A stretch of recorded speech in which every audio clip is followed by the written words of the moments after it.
జన్మజాతకం గోచార ప్రభావం ప్రత్యేక కార్యక్రమానికి స్వాగతం. పిల్లలు జన్మించిన సమయానికి ఉన్న నక్షత్ర గ్రహస్థితుల ఆధారంగా జ్యోతిష్య శాస్త్రబద్ధంగా వ్రాసేదే జన్మజాతకం. జాతకుని గుణగణాలు, జీవితంలో ఎదురయ్యే అనుకూలతలు, ప్రతికూలతలు, యోగాలు, దోషాలు, ఇలా మొత్తంగా జాతకుని జీవితంలో సంభవించే అనేక అంశాలని ముందే వివరించే శక్తి కలిగినటువంటి అద్భుత భవిష్యవాణి ఈ జ్యోతిష్య శాస్త్రం. ద్వాదశ రాశులకు ఎలాంటి ఫలితాలు కలుగుతాయి, ఎంతవరకు వ్యక్తులపై గోచార ప్రభావం ఉంటుంది అనే విషయాల్ని సవివరంగా తెలుసుకుందాం. ఉపాసనా బలం కలిగిన దైవజ్ఞులు, దాదాపు 1,00,000కు పైగా జాతకులకు పరిష్కారాలు అందించిన అపర వరాహిమిహిరుడు, అఖండ జ్యోతిష్య సామ్రాట్ బిరుదాంకితులు బ్రహ్మశ్రీ పొన్నలూరి శ్రీనివాస గార్గేయ గారు శని రవిగ్రహాల సమసప్తమ స్థితి వల్ల ఏ రాశుల వారికి ఎలాంటి ఫలితాలు కలుగుతాయో వివరించేందుకు మన స్టూడియోలో ఉన్నారు. వారికి అభివాదాలు తెలిపి మన కార్యక్రమాన్ని ప్రారంభిద్దాం. రవి శని పక్క చూస్తాడు, శని రవి పక్క చూస్తారు. ఇద్దరు ఒకరి వైపు ఒకరు తీక్షణ వీక్షణలు ఉంటాయి అని ఉంటే ఏమిటబ్బా అది మనం తెలుసుకోవాలి. మనం ఏంటంటే ముందు దీని గురించి మాట్లాడుకొని 8 గంటల దగ్గర నుంచి 9 గంటల దాకా ఏ రాశికి ఈ తీక్షణ వీక్షణలు ఎలా ఉంటాయని మనం చెప్పుకుందాం. అయితే ఈ తీక్షణ వీక్షణ ఉన్నంత మాత్రాన పూర్తిగా వ్యతిరేకతలు ఉంటాయంటే మనం అట్లా లెక్కటం లేదు. కొంత అనుకూలతల భాగం కూడా ఉంటుంది, కొంత వ్యతిరేకతలు ఉంటాయి. ఫర్ ఎగ్జాంపుల్ సింహరాశిలోకి వచ్చారనుకోండి, సింహరాశిలో జన్మించిన వారు ఉంటారు. మఖా నక్షత్ర జాతకులు, పుబ్బా నక్షత్రకులు, ఉత్తర నక్షత్రకులు ఉంటారు కదా. మన తండ్రి గారు మన ఇంటికి వచ్చాడనుకో, ఎక్కడో ఆర్మీలో పనిచేసే ఆయన సంవత్సరానికి వచ్చి ఒక 10 రోజులు ఇంట్లో ఉంటే ఆ బిడ్డలు ఎంతో సంతోషిస్తుంటారు. అలాగే సింహరాశిలో ఉన్నాడికి మా రాశి అధిపతి వచ్చాడు, మా రాశి వచ్చాడని కొంచెం హ్యాపీ ఫీల్ అవుతాడు. ఆ పక్కింటోడు ఉంటాడు అనుకో, ఆ పక్కింటోళ్ళు ఏం చేస్తారు సహజంగా, వీళ్ళ నాన్న వచ్చాడు, వాళ్ళ నాన్న ఇంకా రాకపోతే వాళ్ళకి దిగులు, మాకు పుల్లారెడ్డి స్వీట్స్ ఇంకా తేలేదు, మా నాన్న వస్తాడు, మీ నాన్న తెచ్చాడు అనుకుంటారు. అలాగే ఒక్కొక్క రాశికి ఉండేటువంటి డిస్టెన్స్ ప్రకారంగా ఫలితాలు మారిపోతుంటాయి. ఇదంతా ఒక ఎత్తు అయితే, ఈయన వచ్చి దిగాడు ఎదురింట్లోనే 180 డిగ్రీల యాక్సిస్తో అక్కడున్న కుంభరాశిలో ఉన్న శని ఆ విధంగా చూస్తుంటే, జ్యోతిష్ శాస్త్రం ప్రకారం ఏంటంటే శని రవి ఈ 2 గ్రహాలు కూడా పరస్పర శత్రుత్వం ఉన్నటువంటి గ్రహాలు. తండ్రి కొడుకులను కాస్త పురాణం పక్కన పెడదాం. కానీ ఇప్పుడు మనకు జన్మజాతకం గోచార ప్రభావం కనుక తండ్రి కొడుకులుగా ఉన్నటువంటి శని రవి ఎదురెదురుగా వచ్చారు కాబట్టి ఈ సింహ సంక్రమణానికి ఇంత ప్రత్యేకత వచ్చింది. మీకు అర్థమైంది కదా.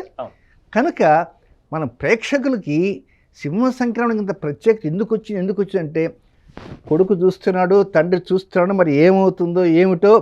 అయితే ఇక్కడ ఒక అతి ముఖ్యమైన పాయింట్ నేను చెప్తా, ఇంకా మీకు స్ట్రైక్ కాలేదేమో ఆ పాయింట్. ఇదేమిటంటే ఎవరికి ఏ విధంగా ఉంటుంది అనే దానికంటే కూడా అసలు దేశానికి ఆర్థిక పరిస్థితికి దానికంటే అసలైనది ఒకటి ఉందండి. దేశానికి ఆర్థిక పరిస్థితి, ఇప్పుడు నరేంద్ర మోడీ గారు ఉన్నారు, పీక పరిశ్రమ నోట్లన్నీ మళ్ళీ 2,000 నోట్లు పీసాడు. ఇప్పుడు అందరూ భయపడుతున్నారు, మళ్ళీ నెక్స్ట్ ఈయన ఏమొస్తే ఇంకేం పీకుతాడో అని.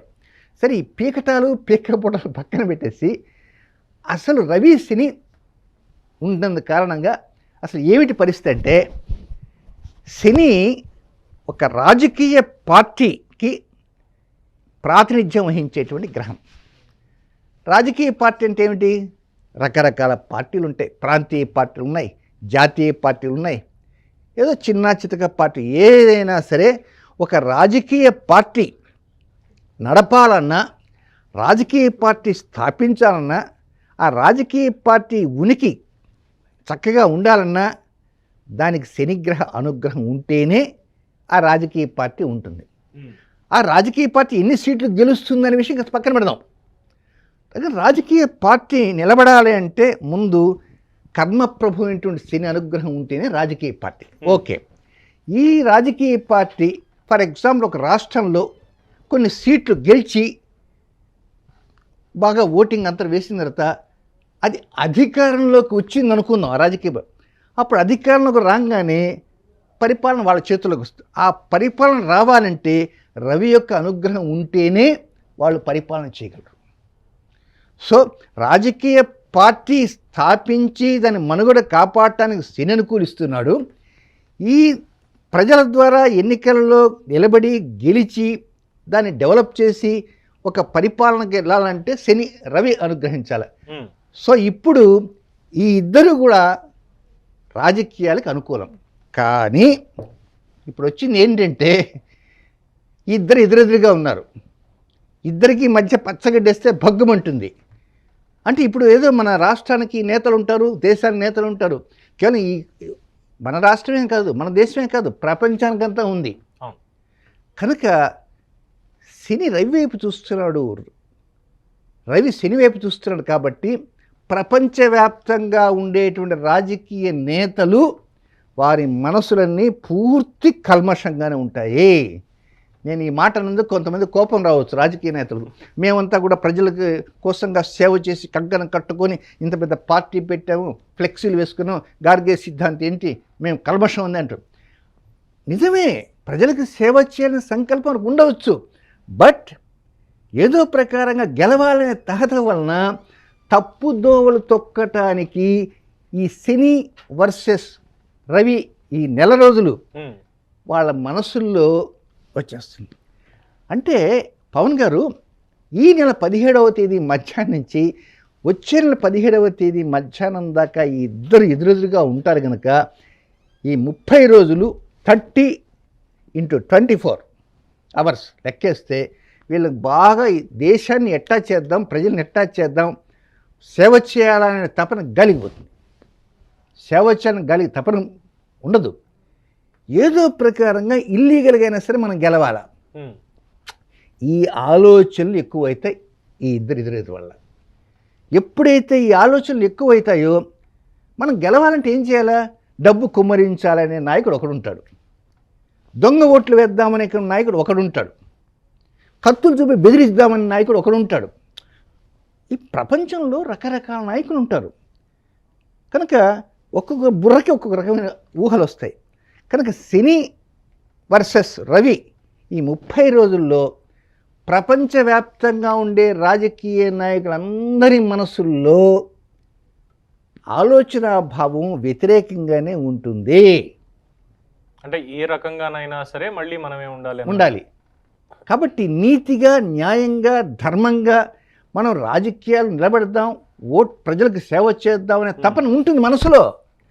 కానీ ఈ రవి చూపు శని మీద, శని చూపు రవి మీద పడిన కారణంగా ఇవన్నీ గాలిగిపోయి ఈ విధంగా జరుగుతుంది. సో ఇప్పుడు సింహ సంక్రమణానికి ఇంత రేటింగ్ లాగా ఎందుకు వచ్చిందయ్యా అంటే ఎదురుగా శని ఉండబట్టే. మళ్ళా వచ్చే సంవత్సరం ఇదే రవి తిరిగి మళ్ళా వస్తాడు. అంటే ప్లేస్ మారడం అవుతుందా? ఇప్పుడు ఉన్నటువంటి సిచ్యువేషన్ సేమ్. ఇప్పుడు ఎదురెదురు పడ్డారు, ఇప్పుడు దాంట్లోకి వస్తాడు. కానీ ఆ టైంకి కూడా ఈయన కుమారుడు అక్కడే ఉంటాడు. సో ఈయన మళ్ళీ ఒక రౌండ్ అంతా వేసి స్వక్షేత్రంలోకి వస్తాడు. స్వక్షేత్రంకి వస్తాడు. వచ్చేటప్పటికి ఆయన కుంభరాశిలో ఉంటాడు.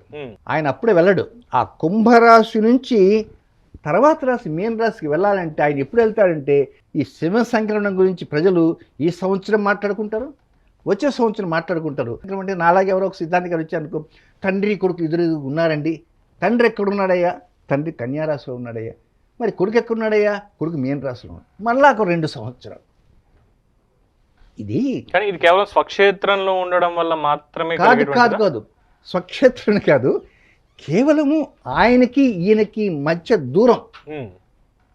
ఈయన ఎక్కడున్నాడో ఈయన నుంచి ఆయన 7వ గడిలో ఉంటే ఎదురెదురు అని దాన్ని సమసప్తక స్థితి అంటారు. ఈయన సింహరాశిలో ఉన్నాడు. కనుక సింహం, కన్య, తుల, వృశ్చికం, ధనస్సు, మకరం, కుంభం 7వ ఇంట్లో ఉన్నాడు. అలా కుంభం నుంచి లెక్కేసుకుంటే కుంభం, మీనం, మేషం, వృషభం, మిథునం, కర్కాటకం, సింహం. కాబట్టి రవి ఎక్కడైతే ఉన్నాడో అక్కడి నుంచి 7వ స్థానంలో దాన్ని సమసప్తక స్థితి.